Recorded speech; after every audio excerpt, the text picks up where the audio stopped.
오늘 알아볼 말은 성지순례입니다. 딱 봐도 뭔가 고결하고 홀리한 이 성지순례란 단어가 어쩌다가 인터넷으로 흘러 들어온 걸까요? 그리고 이 성지순례가 드립화된 유래를 알기 위해서는 1936년에 베를린 올림픽까지 거슬러 올라가야 한다는 사실 알고 계셨나요? 자, 성지순례는 어쩌다가 드립화된 것인지 오늘 저와 함께 알아보도록 하겠습니다. 성스러울 성, 땅, 지, 돌, 순, 예돌예. 즉 성스러운 땅을 돌며 예도를 갖추는 것이 바로 성지순례입니다. 주로 기독교, 이슬람 등 종교적으로나 자주 사용될 법한 용어죠. 성경, 쿠란에 나오는 역사의 주무대가 되는 지역, 다시 말해 성스러운 땅을 직접 발로 밟으며 그 역사를 되새기는 행위입니다. 자, 보셨다시피 성지, 뭔가 되게 고결하고 홀리한 단어죠. 근데 우리가 지금 사용하는 성지는 그 어떤 것들인가 일단 한번 볼게요. 제가 이전에 설명했던 드립 중에 어케노 려나와 당근 드립이 있었죠. 이 글은 어케노 려나 드립의 원문 글입니다. 댓글에는 보시다시피 성지순례를 왔다는 사람들이 넘쳐납니다. 성지순례 왔다 이 려나. 자, 이건 당근 드립이 최초로 쓰였던 킬더킹 22화의 댓글창입니다. 보시다시피 여기서도 성지순례를 하는 사람들을 찾아볼 수 있죠. 비단 드립의 발상지에만 성지순례를 하는 건 아니고요. 제 이전 채널에도 성지순례를 왔다는 분들을 찾아볼 수 있습니다. 이렇게 드립 혹은 유명한 짤이 만들어진 원본 글이 성지라고 불리고, 유명인이 직접 인증을 한 글도 성지라고 불리고, 미래를 정확히 예견한 글도 성지라고 불립니다. 여러가지 경우가 있지만 기념비적인 게시물, 이것이 해당 경우를 모두 관통하는 개념이라고 볼 수 있겠네요. 넷상에서 성지란 이런 것입니다. 자, 이렇게 성지라고 불리는 게시글에는 공통적으로 달리는 댓글이 있는데, 보통 성지순례 왔습니다 라는 말과 함께 소원을 비는 댓글이죠. 무사 전역하게 해주세요, 취직 잘 되게 해주세요, 로또 되게 해주세요, 섹스. 일단 어째서 이러한 게시글을 성지라고 부르게 된 걸까요? 이 성지라는 말이 일본에서 어떻게 쓰였는지 한번 알아보겠습니다. 왜냐? 사실 성지라는 말도 일본에서 건너온 개념이거든요. 봅시다잉. 성지는 앞서 말씀드렸다시피 그 단어가 풍기는 향이 너무 홀리하기 때문에 사실 일상적인 용어는 아니었습니다. 하지만 이게 일상생활로 스며들게 된 하나의 계기가 있죠. 때는 무려 세계 2차 대전 직전인 1936년 베를린 올림픽으로 거슬러 올라갑니다. 베를린 올림픽은 일본에서 처음으로 라디오를 통해 중계된 올림픽이었죠. TV가 귀했던 시절, 라디오는 주류 매스 미디어였기 때문에 그 영향력이 대단했습니다. 이때 올림픽의 본 고장인 그리스의 아테네를 올림픽의 성지, 스포츠의 성지라고 자주 언급했기 때문에 성지라는 말이 일상생활에 점점 스며들기 시작했습니다. 이게 어떤 프로세스냐? 적폐, 비선실세라는 말은 요즘 드립으로서 자주 사용될 정도로 꽤나 일상에 스며든 단어죠. 이 단어들은 본래 굉장히 정치적인 단어인 만큼 일상생활에서 찾아보기 힘들었습니다. 하지만 매스미디어에서 자주 사용된 이후로는 일상에서도 쉽게 찾아볼 수 있게 되었죠. 일본에서 성지가 일상생활에 스며든 것도 비슷한 프로세스라고 생각하시면 되겠습니다. 이후 성지순례라는 단어가 본격적으로 쓰이게 된 것은 우드스탁 락 페스티벌에 대한 신문의 보도입니다.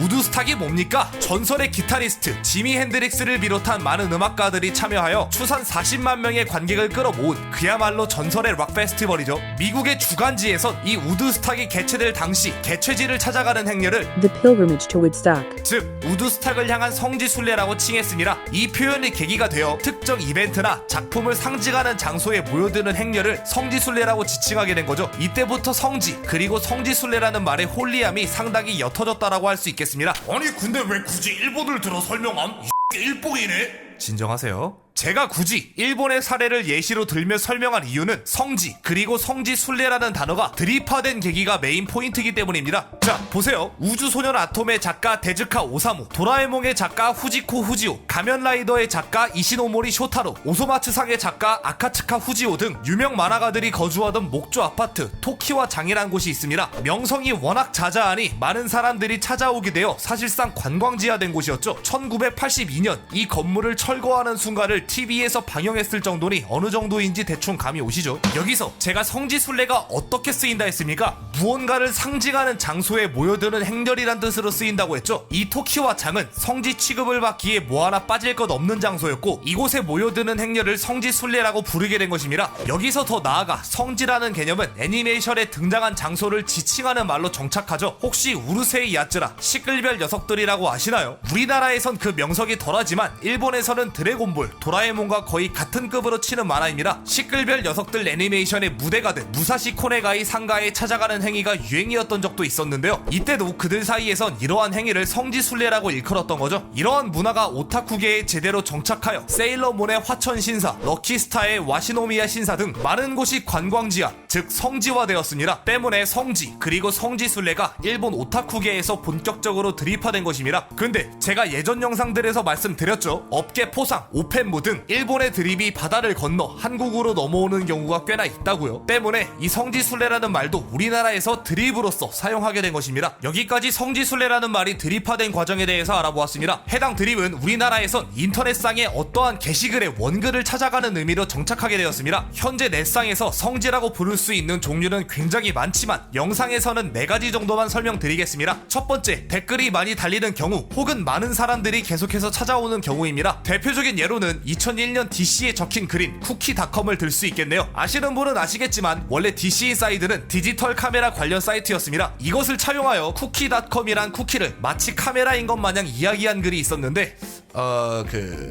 지금으로선 이해하기 힘든 바이브지만 또 이게 2001년 당시에는 꽤나 먹히는 유머와 글이었나 봅니다. 댓글에서 볼 수 있듯 나우누리를 포함한 여러 사이트로 퍼다 날라졌으니 말이죠. 애초에 사람들도 많이 찾아오고 글 자체가 패러디의 일종이라 호응하기 좋은 탓에 당시 기준으로는 굉장히 많은 댓글이 달리게 되었습니다. 때문에 더욱 많은 댓글을 달자는 분위기가 형성되어 사람들이 계속 찾아봐 댓글을 달게 된 것이죠. 이 풍습이 그대로 이어져 현재까지도 댓글이 달리고 있는 일종의 성지가 되었습니다.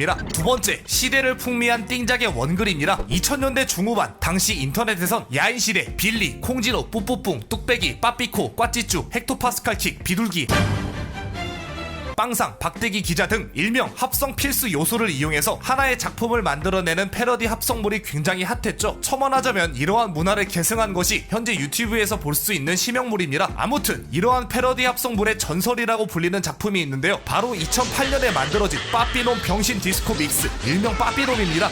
이건 지금 들어도 진짜 미쳤죠. 이 빠삐놈의 원 게시글은 현재 26,000개 이상의 댓글이 달리는 성지로 취급되고 있죠. 여담이지만 이 빠삐놈의 원작자분은 STI라는 이름으로 많은 작품을 뽑아내셨다고 하네요. 세 번째, 미래를 정확히 예지한 게시글입니다. 2012년에 네이트판에 올라온 한 게시글이 있는데요. 자기가 관상을 볼 줄 안다면서 승리는 20대 초에 불을 갔지만 30대 이후로는 모든 것을 잃는 화무 11호 관상이다 라는 글입니다. 실제로 승리는 빅뱅 활동으로 많은 부와 명예를 거머쥐었지만 정확히 30살이 된 지금 말 안 해도 알죠. 소름 돋는 점은 이 글은 오늘로부터 5년 전인 2012년에 적힌 글이라는 거죠. 네이트판 그거 수정해도 날짜 안 바뀌는 거 모르냐? 이게 진짜 알못이네. 나도 압니다. 아는데 이거는 2012년 당시에 달린 댓글도 있어요. 그렇다는 건 진짜로 그 당시에 적힌 글이라는 거죠. 오케이? 어쨌든 이렇기 때문에 해당 글은 현재 성지로 취급되고 있습니다. 마지막으로 네 번째, 네이버 지식인에 적힌 여러 질문과 답변입니다. 네이버 지식인은 예전부터 그 실제 목적과는 달리 많은 유머 자료를 만들어냈죠. 쉬프트 끼까 안 빠져요. 뭐 칠라고 했지? 이 노래 제목 뭐였죠? 등 많은 질문들 그리고 센스 있는 답변들이 캡처되어 인터넷 전반으로 퍼지고 했습니다. 네이버 측도 이를 인지하고 있는지 해당 글들과 같이 기념비적인 질문들에 이렇게 성지라는 배지를 달아두는 시스템을 도입했습니다. 물이 들어왔는지는 모르겠는데 일단 노는 전되게 열심히 적고 있네요. 아무튼 이러한 지식인 성지의 대표적인 예로는 화질 구지를 들 수 있겠습니다. 워낙 유명해서 설명할 필요가 있을까 싶긴 한데 우리 아가들을 위해서 일단 설명할게요. 2007년 한 사람이 이렇게 새의 사진을 올리며 무슨 새냐 묻는 질문을 하였는데 한 사람이 화질 구지네요. 직접 찾아보셔야 할 듯 이란 답변을 했습니다. 자, 근데 지식인에는 내공이라는 포인트가 있습니다. 답변을 하면 내공을 받고 채택받으면 더욱 많은 내공을 받는 그런 시스템이죠. 근데 이 내공에 눈이 먼 한 사람이 남의 답변을 베끼고 거기에 첨언을 하여 채택을 받으려는 소위 양심의 털이 난 행동을 감행합니다. 근데 앞불싸 이 화질 구지를 새 이름으로 착각했네요. 사진이 확실하지는 않아서 잘 모르겠지만 화질구지인 것 같네요. 지금은 멸종 위기라는데 어쩌다 도시에 있는지. 이거 완전 만드기 시리즈에 나오던 그런 얘기죠. 시험 문제에 생각하는 사람을 조각한 사람이 누구냐 라는 질문이 있었는데 전교 1등이 로댕이라 적고 그 뒤에 놈은 컨닝했는데 실수로 오댕이라 적고 또 그걸 컨닝한 만드기가 컨닝한 거 들킬까봐 어묵이라 적었다는 그런 얘기. 이거 쓴 사람 지금도 이불킥 각인데. 아무튼 이 게시글도 당시 인터넷 전반으로 퍼졌고 당연하게도 현재 성지 배지가 떡하니 붙어 있습니다. 자, 여기까지 성지 순례에 대해서 알아보았습니다. 제 채널도 언젠간 누군가의 성지가 될 수 있으면 좋겠네요. 또 보죠.